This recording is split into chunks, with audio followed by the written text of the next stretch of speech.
ಸರ್ಕಾರಿ ಗೋದಾಮು ಮೇಲೆ ಲೋಕಾಯುಕ್ತ ದಾಳಿ ಪ್ರಕರಣ ಸಂಬಂಧ ಆರ್ಎಂಸಿ ಯಾರ್ಡ್ ಪೊಲೀಸ್ ಠಾಣೆಯಲ್ಲಿ ಎಫ್ಐಆರ್ ದಾಖಲಾಗಿದೆ. ಅಕ್ರಮ ಅಕ್ಕಿ ಸಾಗಾಟ ಸಂಬಂಧ 2 ಗೋದಾಮು ಉಸ್ತುವಾರಿಗಳ ಮೇಲೆ ಕೇಸ್ ದಾಖಲಾಗಿದೆ. ಯಶವಂತಪುರದ ಆರ್ಎಂಸಿ ಯಾರ್ಡ್ ವ್ಯಾಪ್ತಿಯಲ್ಲಿ ಅಕ್ರಮ ಅಕ್ಕಿ ಸಾಗಾಟ ಗೋದಾಮು ಪರಿಶೀಲನೆ ಮಾಡಿದ್ದ ಲೋಕಾಯುಕ್ತ ಅಧಿಕಾರಿಗಳು ಅನಧಿಕೃತ ವಾಹನದಲ್ಲಿ ಬರೋಬ್ಬರಿ 75 ಅಕ್ಕಿ ಚೀಲಗಳ ಸಾಗಾಟ ಮಾಡ್ತಾ ಇರೋದು ಬಯಲಾಗಿತ್ತು. ವಿಜಯನಗರ ಗೋದಾಮು 1ರಲ್ಲಿ 75 ಕೆಜಿ ಅಕ್ಕಿ ಮೂಟೆಗಳು ಅಕ್ರಮವಾಗಿ ಸಾಗಾಟ ಮಾಡಲಾಗ್ತಾ ಇತ್ತು. ಹೀಗಾಗಿ 2 ಗೋದಾಮು ಉಸ್ತುವಾರಿಗಳ ವಿರುದ್ಧ ದೂರು ದಾಖಲಾಗಿದೆ.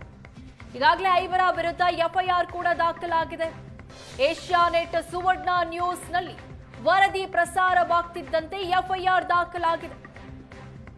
ಅಕ್ರಮ ಅಕ್ಕಿ ಸಾಗಾಟದ ಬಗ್ಗೆ ಏಷ್ಯಾನೆಟ್ ಸುವರ್ಣ ನ್ಯೂಸ್ ವರದಿ ಪ್ರಸಾರ ಮಾಡಿತ್ತು. ಆ ಬೆನ್ನಲ್ಲೇ ಈಗ ಎಫ್ಐಆರ್ ದಾಖಲಿಸಲಾಗಿದೆ. ಯಶವಂತಪುರದ ಆರ್ಎಂಸಿ ಯಾರ್ಡ್ ವ್ಯಾಪ್ತಿಯಲ್ಲಿ ಅಕ್ರಮ ಅಕ್ಕಿ ಸಾಗಾಟ ಅನ್ನೋ ಬಗ್ಗೆ ಸುವರ್ಣ ನ್ಯೂಸ್ ವರದಿ ಪ್ರಸಾರ ಮಾಡಿತ್ತು. ಗೋದಾಮು ಪರಿಶೀಲನೆಯನ್ನ ಲೋಕಾಯುಕ್ತ ಅಧಿಕಾರಿಗಳು ಮಾಡಿದ್ರು. ಅನಧಿಕೃತ ವಾಹನದಲ್ಲಿ ಬರೋಬ್ಬರಿ 75 ಕೆಜಿ ಅಕ್ಕಿ ಚೀಲಗಳ ಸಾಗಾಟ ಮಾಡ್ತಾ ಇರೋದು ಬಯಲಿಗೆ ಬಂದಿತ್ತು. ಇತ್ತ ವಿಜಯನಗರ ಗೋದಾಮು 1ರಲ್ಲೇ 75 ಅಕ್ಕಿ ಮೂಟೆಗಳ ಅಕ್ರಮ ಸಾಗಾಟ ಆಗಿತ್ತು. ಈಗ 2 ಗೋದಾಮು ಉಸ್ತುವಾರಿಗಳ ವಿರುದ್ಧ ಪ್ರಕರಣ ದಾಖಲಾಗಿದೆ.